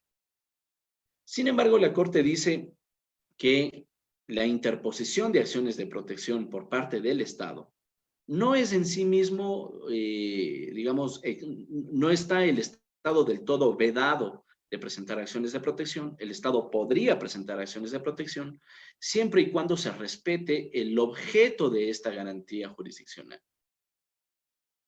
Es decir, tenga por objeto proteger los derechos de los titulares a los que habíamos referido previamente. Es decir, personas, comunidades, pueblos y nacionalidades, ¿verdad? Entonces, claro, el Estado puede proponer una acción de protección, puede, pero no para protegerse el Estado, sino para proteger a las personas titulares de los derechos, incluyendo la naturaleza. Yo asumo allí una crítica también, y es que me parece, inclusive eso me parece peligroso. Me parece peligroso porque, claro, si es que dejamos abierta la posibilidad de que el Estado proponga acciones de protección para favorecer a las personas, estaríamos expuestos a que el Estado quizás quiera proteger los derechos de las autoridades públicas, utilizando el aparataje estatal, ¿verdad? Si es que una autoridad pública considera que sus derechos individuales son vulnerados, bien puede proponer esa acción, pero no podría valerse del Estado para proteger sus intereses particulares. Y entonces es por eso que veo todavía peligroso que el Estado en general pueda proponer acciones de protección. Porque para eso existen organismos específicos. El Estado tiene la Defensoría del Pueblo, o en otros países también conocido como el Ombudsman, esta figura, tendiente a la protección de los derechos humanos de las personas. Y claro, la Defensoría del Pueblo, como ente estatal con la finalidad de proteger los derechos humanos, bien puede proponer acciones de protección. Pero si le dejamos abierta la posibilidad, no sé, de que vaya una empresa pública o un ministerio cualquiera, pretenda la tutela de los derechos individuales de las personas, entonces estaríamos dejando carta abierta para que quizás se utilicen mal las garantías, para que se utilice el poder del Estado, y también para que de alguna forma se desnaturalice la misión institucional que tiene cada organismo público. Cada organismo se crea a partir de ciertos fines. Dicen, nosotros tenemos esta misión. Y es en función de esta misión, entonces, que tienen que actuar. Su misión no es proponer acciones de protección. Su misión es la que se establezca en la normativa que las creó. Nada más allá. Pero si su misión, como la Defensoría del Pueblo, es proteger los derechos humanos, pues muy bien, es plenamente entendible. ¿Y por qué también considero que tiene que haber esta excepcionalidad? Tiene que haber porque las acciones de protección generalmente se proponen contra el Estado, ¿verdad? Y excepcionalmente contra particulares. Si es que el Estado, que tiene el ejercicio monopólico del poder, presenta una acción de protección en contra de un particular que no tiene el poder, estaríamos habilitando un posible desequilibrio en el ejercicio del poder. Y es un desequilibrio que no es deseable en absoluto, ¿verdad? Entonces, obviamente, pues, esta es una posición muy personal. Yo invito a ustedes, estimados cursantes, a que puedan revisar estos argumentos, que puedan revisar este artículo y que puedan, obviamente, a partir de sus comentarios, criticar esta posición, y estaré plenamente abierto y encantado de poder conocer los comentarios que tengan al respecto. Entonces, como lo decía, el Estado está limitado, sí, está limitado para interponer acciones de protección según esta sentencia, salvo que tenga por objeto proteger derechos de las personas o de los titulares en general. Pero alguien dirá, ¿qué pasa entonces con la igualdad de armas? Si el Estado no es titular de derechos, nos dirán, entonces vulnerémosle nomás los derechos al Estado y en un procedimiento cualquiera, dígase, el Ministerio de Salud llega y realiza una inspección dentro de una institución pública y dice, no sé, que no cumple con los parámetros de salubridad, alguna cuestión así, y entonces decide sancionarle al Estado. Y como no tiene derechos constitucionales, entonces no podría hacer nada el Estado. La Corte, en ese sentido, fija cierto estándar, cierto parámetro, indicando que se puede proteger la dimensión procesal de los derechos del Estado. Dígase, si usted le demanda un juicio, si usted le demanda un juicio contencioso administrativo al Estado y no le citó con la demanda y se beneficia de la sentencia, eso no quiere decir que el Estado esté impedido de presentar un recurso o, en su defecto, la acción extraordinaria de protección por violación de derechos constitucionales, en este caso la defensa. Sí podría. ¿Por qué? Porque estamos refiriéndonos a la dimensión procesal de protección de los derechos. Entonces, sobre todo para los amigos que trabajan en el Estado, es importante matizar estas cuestiones porque de esa forma ustedes sabrán proponer las excepciones que les corresponda de manera adecuada. Cuando el Estado puede ejercer un derecho o cuando el Estado puede exigir un derecho y cuando no es procedente. ¿Ok? Y sobre legitimación pasiva tenemos igualmente que decir que se debe de tener en cuenta tanto la legitimación en la causa como la legitimación en el proceso. En el ámbito de la acción de protección, es importante identificar dos cuestiones. En lo que a legitimación en la causa se refiere, tenemos que identificar quién es la autoridad pública no judicial que por su acción u omisión vulneró mis derechos constitucionales o los derechos constitucionales de la persona que intento proteger con la acción. ¿Verdad? Hay que identificar a esa autoridad para que pueda cumplir este presupuesto de legitimación en la causa. Pero es posible que esa persona que tiene legitimación en la causa no tenga legitimación en el proceso. Me explico mejor. Las autoridades de talento humano, los directores, los jefes de recursos humanos, generalmente son quienes tienen que aplicar la normativa. Muchas veces ellos inclusive son los que les entregan la notificación o tienen una delegación, en fin, alguna autorización para dar por terminados los contratos de los servidores o para aplicar ciertas normas que dejan de aplicar y por lo tanto violan los derechos por omisión, ¿verdad? Entonces, estas autoridades de talento humano que incurren en acciones o en omisiones serían las autoridades que vendrían teniendo legitimación en la causa por vulnerar los derechos constitucionales. Pero si es que yo le demando solamente al director de talento humano y no le demando a la institución pública en la que él trabaja, entonces estaré inobservando la legitimación en el proceso. Y por lo tanto, eso sería motivo de nulidad. Entonces, claro, ¿qué es lo que tendría que hacer?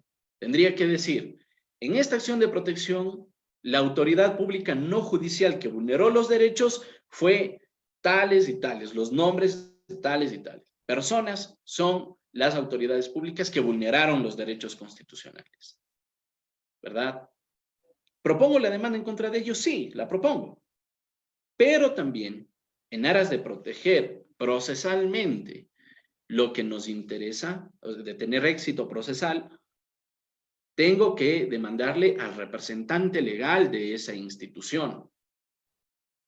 Entonces, si es que nos referimos a un ministerio, pues tendré que demandarle al ministro correspondiente, independientemente de que el ministro me haya o no vulnerado mis derechos.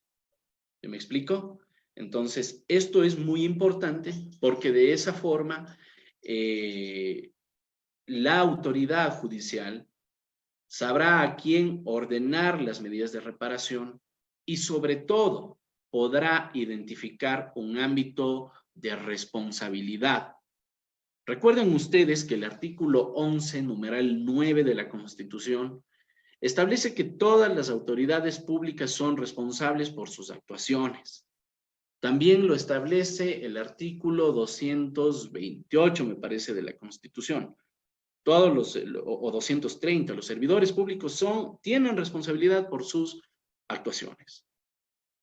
Entonces, es importante identificar quién es el que vulnera el derecho constitucional, independientemente de que la demanda sea propuesta contra el representante legal de la institución.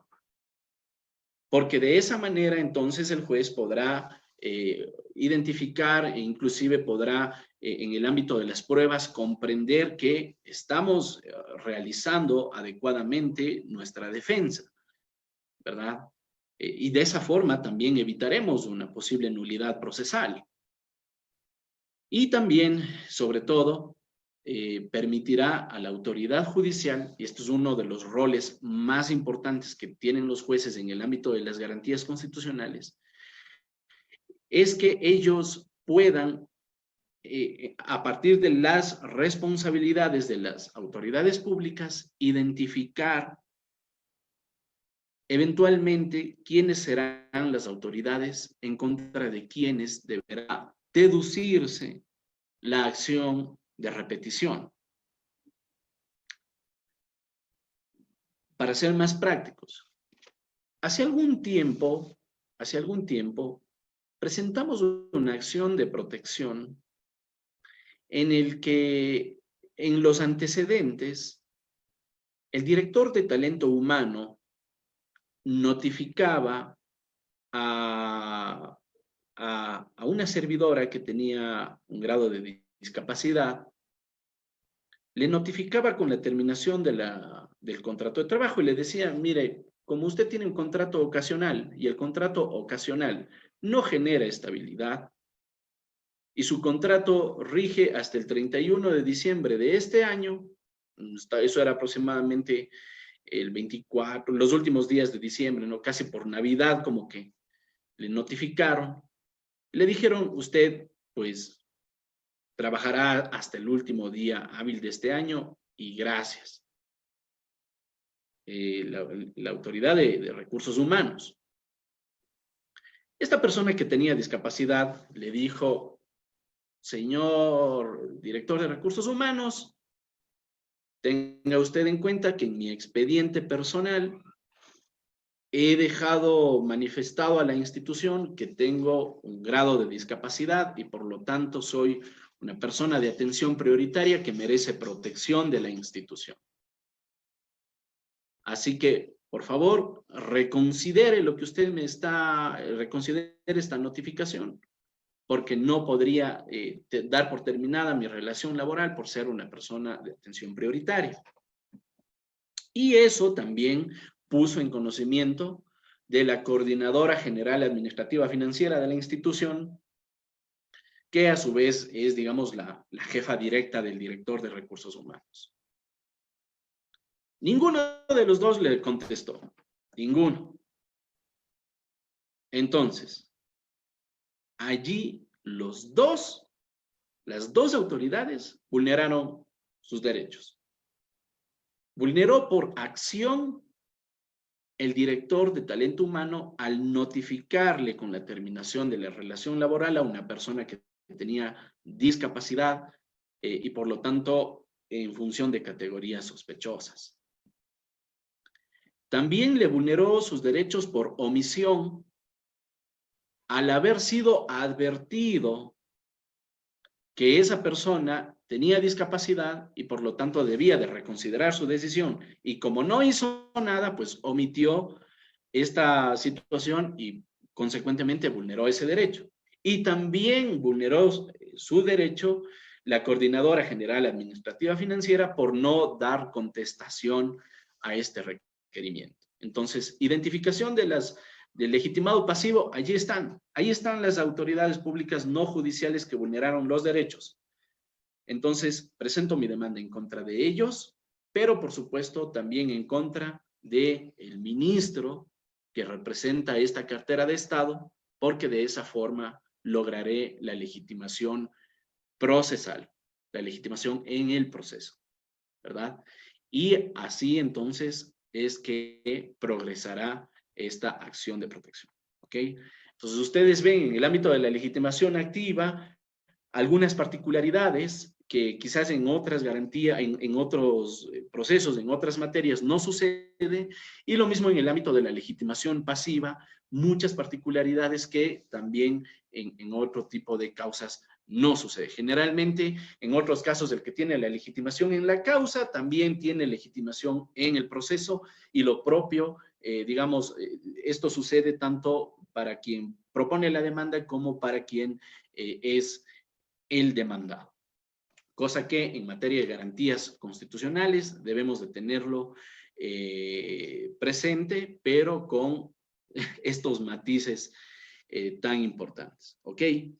Bien, ahora voy a revisar sus comentarios y de esa forma seguimos retroalimentando. Saskia Solange dice: doctor, buenas noches, felicitándole. Supone cuando trabajadores de un gobierno autónomo han estado trabajando con un contrato por servicios ocasionales y así un año tras año y así año tras año y luego fueron despedidos, pueden interponer una acción de protección. A ver, los GATS, como toda institución pública, tienen un régimen de personal sujeto a la Ley Orgánica de Servicio Público y al Código del Trabajo. Las personas que prestan servicios bajo el régimen del Código del Trabajo no pueden firmar contratos ocasionales. Eso es propio de la Ley de Servicio Público. Solamente allí ya se está desnaturalizando esa cuestión. Ahora, debemos de tener en cuenta si es que esta contratación se deriva quizás de las enmiendas, recordarán ustedes que se dieron en el año 2015. Las enmiendas constitucionales que entraron en vigencia más o menos en diciembre del año 2015 y cuya vigencia se extendió hasta agosto de 2018, permitieron que los trabajadores del sector público puedan ser contratados bajo esta modalidad de servicios ocasionales, ¿verdad? Entonces, si es que ese es el caso, y a pesar de que eran trabajadores y los contrataron de esta forma sucesiva, un contrato ocasional tras otro, aplicándole el régimen propio, la Ley Orgánica de Servicio Público, debe tenerse en cuenta que esto llegó a su fin con la declaratoria de inconstitucionalidad formal de las enmiendas, cuya vigencia se dio a partir del 2 de agosto del año 2018. Es decir, si superaron ese periodo y seguían precarizándoles a través de este tipo de contrataciones, obviamente estaban desnaturalizando su condición laboral y obviamente pueden presentar una acción de protección porque debían de contratarlos bajo el régimen del Código del Trabajo o tenían que recategorizar, no sé técnicamente cuál sea el término, pero me refiero a trasladarlos del régimen de los OSEP al Código del Trabajo, porque declaradas inconstitucionales esas enmiendas, entonces ellos regresan a su condición de trabajadores y por lo tanto tenían el amparo del Código del Trabajo. Y si tenían el amparo del Código del Trabajo, entonces debían de ser protegidos a partir de contratos indefinidos y no de contratos ocasionales. Claro, si usted tiene contrato ocasional, como dice la norma, no genera estabilidad y se va. Pero resulta que es trabajador y el trabajador debe de tener un contrato indefinido y por lo tanto no le puede votar. ¿Ok? Entonces, me parecería que hay que conocer los detalles del caso y podría ser en principio procedente. Einert Solano dice, prescribe la acción para hacer cumplir o ejecutoriar una sentencia dictada de una acción de protección. Saludos. A ver. Como lo decía, el cumplimiento de las sentencias derivadas de procesos constitucionales se lo exige a través de la acción de incumplimiento en virtud del artículo 436, numeral 9 de la Constitución. Esa acción de incumplimiento se la puede proponer en cualquier momento, siempre y cuando se demuestre que, digamos, la autoridad que debió cumplir la sentencia todavía no lo ha hecho. Previamente tiene que agotarse una tramitación. Esa tramitación, bueno, ya la estudiaremos en las últimas clases, a la que cuando hagamos referencia a la ejecución de sentencias y el incumplimiento, pero no hay plazo, ¿no? Uno puede proponer en cualquier momento la acción de incumplimiento, obviamente, siempre que podamos demostrar que hay incumplimiento, ¿verdad? Ahora es posible que yo presento la acción de incumplimiento e inmediatamente la autoridad cumpla. Entonces, habría una causa superviniente que posiblemente torne ineficaz la acción, pero en el fondo lo que se quería era ejecutar la sentencia. Ojo, ejecutar, no ejecutoriar, que es un término diferente. Ok. Veamos otro comentario. Marco Antonio Osorio dice, el alcalde Jaime Nebot en su ejercicio creó una empresa pública de contratación de eventos, en clara vulneración de los derechos de los trabajadores culturales autónomos que ante el aparataje de producción de la misma no hemos podido competir y la adjudicación de esos contratos de animación y divertimiento a través de servicios artísticos recaen siempre en la misma contratista, vulnerando los derechos de los trabajadores autónomos del arte y la cultura, TAC, y caemos como sector artístico en la precariedad y mendicidad laboral. ¿Es legal? ¿No hay forma entonces de amparar a este sector vulnerado? Mira, es interesante, Marco Antonio, la pregunta que usted plantea, porque como lo decía, la acción de protección protege a las personas, protege los derechos de las personas por eventuales acciones u omisiones. La contratación que se realiza en este caso, eventos artísticos, obedece a un proceso de contratación pública. De tal forma que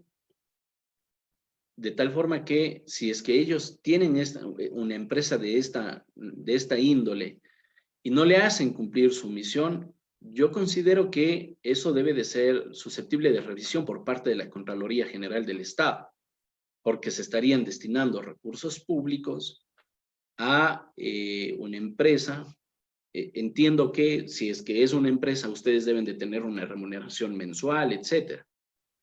Pero si no se le está dando la importancia, si no se les permite ejercer las competencias o cumplir la misión para la que fue creada, eso, más que vulneración de derechos, además, digamos, de vulnerar indirectamente los derechos, es una deficiencia en la administración pública y eso tiene que ser controlado por parte del organismo competente que viene siendo la Contraloría General del Estado, porque ellos son los que tienen que vigilar si es que las instituciones están o no cumpliendo con su misión institucional. Entonces, si es que es una empresa pública, yo presumo que las personas que trabajan en la misma reciben su remuneración, etcétera, están cumpliendo están percibiendo sus remuneraciones, emolumentos, beneficios sociales, etcétera.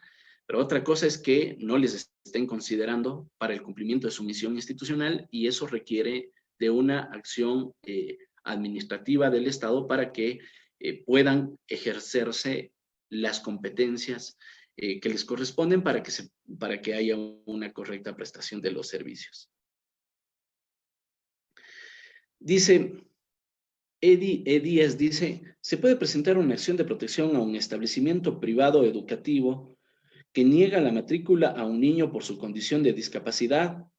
¿A quién se demanda? ¿Al Ministerio de Educación, que es el ente rector en educación, o contra el establecimiento educativo privado? Gracias.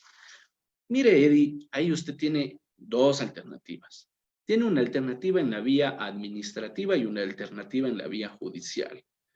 En la vía administrativa, el Ministerio de Educación, como bien lo señala usted, al ser la entidad rectora de la materia, tiene que proteger los derechos de los estudiantes y, entre otras cosas, está la no discriminación.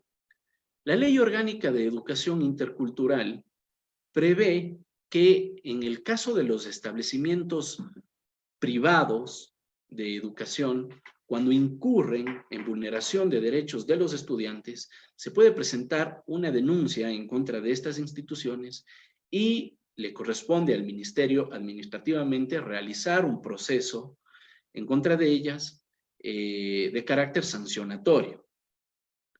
Entonces, lamentablemente, en la vía administrativa, digamos, el proceso es netamente sancionatorio.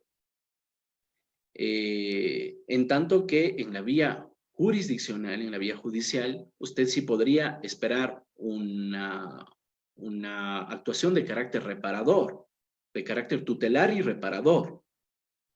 Es decir, el Ministerio de Educación, por las competencias que tiene, o al menos de las que conozco según la LOEI, no le puede obligar a la institución educativa para que le admita a ese estudiante, ni le puede obligar a que pida disculpas públicas ni nada parecido. Simplemente le puede sancionar por discriminar a ese estudiante. Pero en la vía jurisdiccional, como hay, o como lo decía en la clase de ayer, la acción de protección tiene un carácter tutelar y reparador, entonces un juez sí puede ordenarle a una institución privada que le permita al estudiante acceder, que le ofrezca disculpas públicas como garantía de reparación integral, hasta le podría ordenar que acceda con una beca, que como garantía de no repetición la beca la tenga durante toda su trayectoria académica, en fin.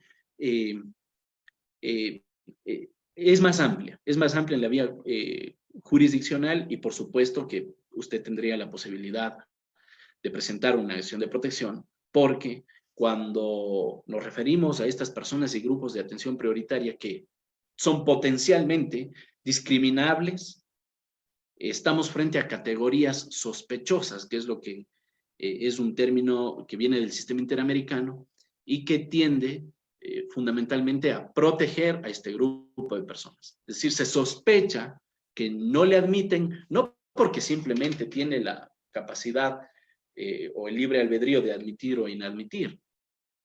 Hay una categoría sospechosa que hace presumir que usted no le admitió porque tiene una condición de discapacidad. Por lo tanto, sería plenamente viable una acción de protección. Dice Osvaldo Proaño, dice, en el caso concreto de una institución se niega a despachar un informe que afecta mis derechos. La demanda va a la autoridad que tiene la representación legal. Sí, claro, si es que, como usted dice, esa negativa de entrega de informe le vulnera sus derechos, quien omite entregar o quien tiene la obligación de entregar y no lo hace, entonces está vulnerando sus derechos por omisión. Hay que identificar que esa es la autoridad pública que por omisión le vulnera sus derechos, pero para que sea procesalmente viable, tendrá que demandar a la máxima autoridad de esa institución pública, porque tiene la representación legal de la misma, y de esa forma, entonces, pues, procederá a la acción. Es decir, señalar quién vulnera sus derechos y señalar quién tiene la legitimación en el proceso. Ok. Les agradezco también sus generosos comentarios sobre los calificativos que tienen con esta ponencia. Cristina Rodríguez dice, el Estado como titular de la soberanía tiene sobre sí todo el poder. Los mecanismos constitucionales de defensa se constituyen en un freno para el ejercicio del poder, estoy de acuerdo. El individuo puede acudir al uso de esos instrumentos para defenderse del uso arbitrario del mismo, de tal suerte que resultaría incongruente que el Estado pretenda defenderse de individuos. Totalmente de acuerdo con usted, estimada Cristina, me parece que ese justamente es el criterio que inclusive ha seguido la Corte Constitucional para que pueda limitar la interposición de acciones constitucionales, concretamente la acción de protección por parte del Estado. José Paucar Tiana dice, tengo en camino un caso. Un municipio instaura un proceso coactivo por multa por una supuesta lotización en contra de una persona en el año 2007 y inscribe como medida cautelar el embargo en el registro de la propiedad. A ver, como proceso por multa, una supuesta lotización en contra de una persona, inscribe como medida cautelar el embargo en el registro de la propiedad. Pregunta 1. ¿Se puede interponer acción de protección solicitando la prescripción por el tiempo transcurrido por no haber llegado a la etapa de ejecución de la resolución coactiva? 2. ¿Se puede interponer acción de protección solicitando que se deje sin efecto dicha medida porque el valor fijado por la supuesta lotización está muy exagerado por el valor del lote del terreno?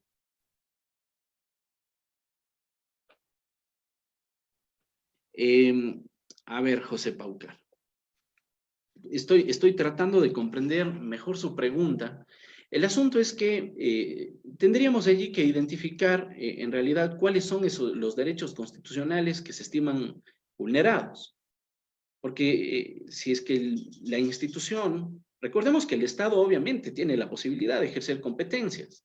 Si es que ellos justifican que están ejerciendo sus competencias de manera adecuada, están justificando sus actuaciones, están motivando sus decisiones, y estas están protegidas por la ley, tienen un sustento legal, es decir, a través de una coactiva puedo disponer o no la lotización, pues ellos van a decir, vea, aquí yo simplemente estoy ejerciendo mis competencias y por lo tanto no hay vulneración de derechos, ¿sí? Entonces, creo que antes de dar una respuesta de cabe o no cabe, tenemos que observar cuáles son los derechos que pueden estar comprometidos en estos casos. Si es que, por eso lo decía en el ejemplo anterior de Osvaldo, decía, bueno, si es que usted estima que ese informe vulnera sus derechos, claro que puede proponer. Y en este caso, claro, si es que usted estima que el municipio vulnera sus derechos a partir de esas actuaciones, claro que puede proponer, pero hay que identificar qué derechos y si es que el municipio, a partir de su actuación, está o no incurriendo en arbitrariedades o en ilegalidades. Entiéndase por arbitrariedad el ejercicio de un poder que no está, o un ejercicio extralimitado del poder. Y entiéndase por ilegalidad una actuación que no tiene sustento legal. Entonces, eso es lo que debemos de matizar en cada caso. Óscar Guerrero dice, ¿se podría presentar una demanda de inconstitucionalidad de la disposición general primera de la LOCEP que establece la cesación de funciones por compra de renuncias, establece que son 5 salarios básicos sin establecer o atarlo al año 2015, con el mismo techo de 150 salarios básicos, es decir, en ambos casos los beneficios son diferentes, teniendo la misma consecuencia jurídica que es la desvinculación del sector público. Se estaría atentando al principio de igualdad. Interesante, Oscar.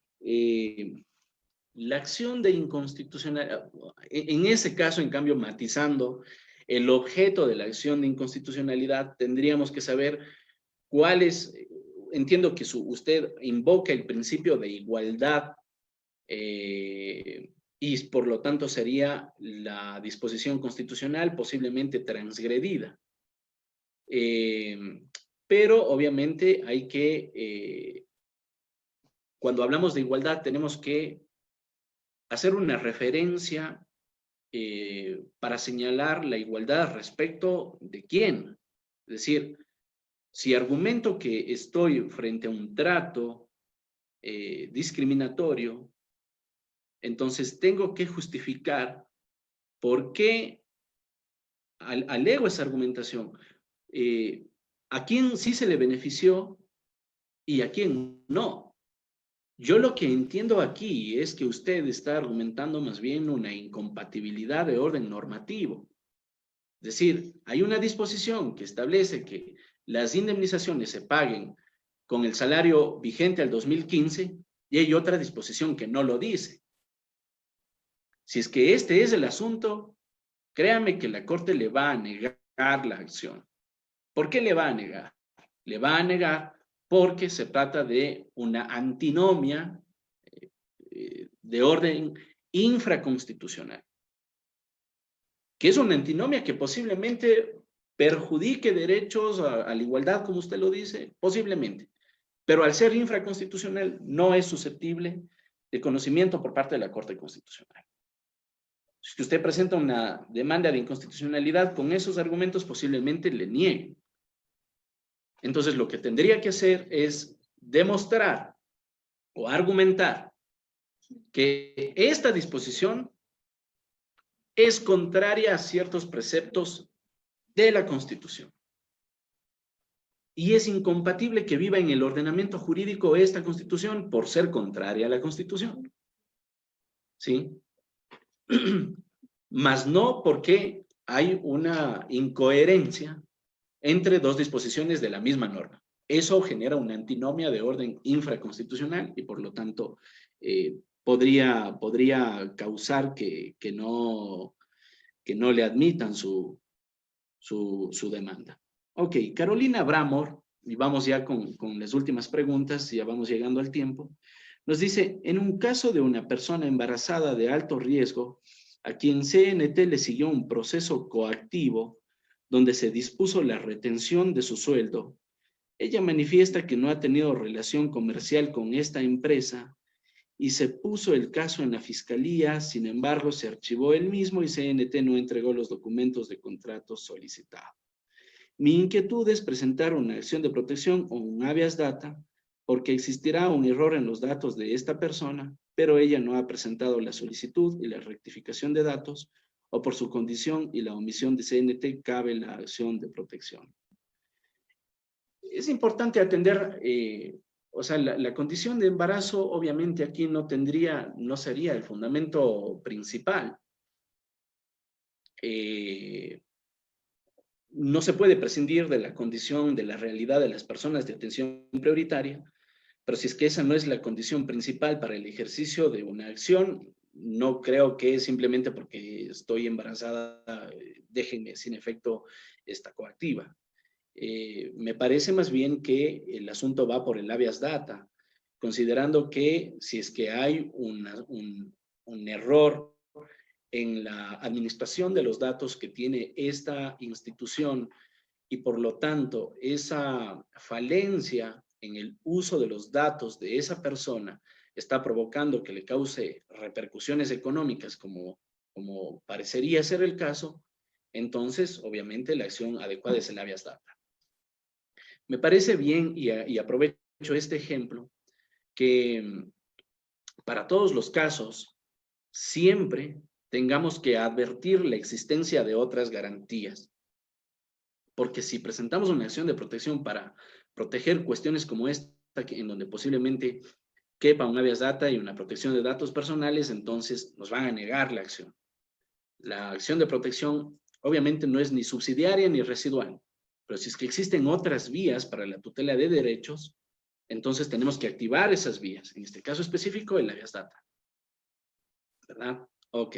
Obviamente tengan ustedes en cuenta que mis respuestas van en virtud de lo que ustedes me establecen en sus comentarios. Siempre tenemos que atender a la realidad de los hechos para que de esa forma entonces podamos matizar mejor o pensar adecuadamente en una estrategia de defensa. Bien. Vamos con una última pregunta. A ver, por aquí dice, Belén Orozco dice, ¿qué opinión le merece acerca de esta estructura en el tema constitucional en la cual, por ejemplo, acá en la provincia de Pastaza, los jueces de primera instancia, que son, por ejemplo, en el tema penal, tienen que conocer el tema constitucional? Y hoy en día, por el grado de crisis que estamos viviendo, se no bocado a haber cientos de casos de acciones de protección de estos jueces de primera instancia. Lógicamente tienen que haber en el marco de la Constitución, pero ¿no sería mejor una reforma en esta estructura para que exista una sala constitucional en cada provincia, o por lo menos de una región?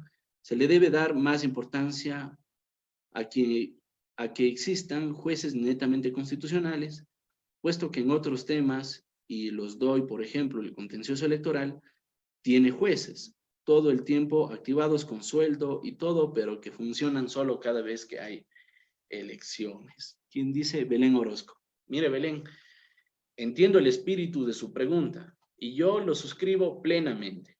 Yo lo suscribo plenamente. Al inicio de esta sesión hablábamos de un sistema de justicia constitucional y de un sistema de justicia ordinaria. Pero resulta que ese sistema de justicia constitucional se vale de los jueces del sistema de justicia ordinaria.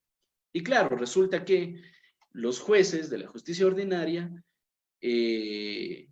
deben de, además de tramitar los asuntos propios de su materia, llevar los casos constitucionales. Y eso provoca, y eso obviamente pone en riesgo la justiciabilidad de los derechos primero, porque no hay la especialización en el orden constitucional, salvo que ya de manera individual cada juez decida estudiar derecho constitucional, ¿verdad? Pero no hay una exigencia que nos permita tener una tutela efectiva de derechos a partir de jueces especializados en el ámbito constitucional. Yo comparto plenamente lo que usted dice. Y de hecho, hace poco, me parece que en el año 2018, recientemente, en Bolivia, por ejemplo, instauraron estos juzgados, estas magistraturas constitucionales, en la forma que usted lo plantea. Me parece que eso es mucho mejor. Es mucho mejor que sería lo ideal que exista una suerte de carrera constitucional de los jueces que permita que los jueces, obviamente, que tengamos jueces especializados de lo constitucional en primera, en segunda instancia, y obviamente que parte de esos jueces puedan ser los elegibles para que integren la Corte Constitucional. Porque así como se integra la Corte Constitucional, simplemente pues resulta que tenemos que encontrar a un grupo de constitucionalistas a partir de elecciones que más bien tienen cierta patología política. Entonces posiblemente terminan en la Corte gente afín al poder y no gente afín a una carrera de orden judicial constitucional. Entonces creo que sí es necesario que se pueda rever ese sistema, y de hecho siempre abordo ese tópico. El día de hoy se me ha estado pasando por alto, así que agradezco muchísimo esa pregunta, estimada amiga. A todos ustedes entonces les agradezco por su atención, por su tiempo, y nos veremos el día de mañana, donde abordaremos el tema de las medidas cautelares autónomas y conjuntas. Muchísimas gracias, que tengan una feliz noche, un feliz y reparador descanso.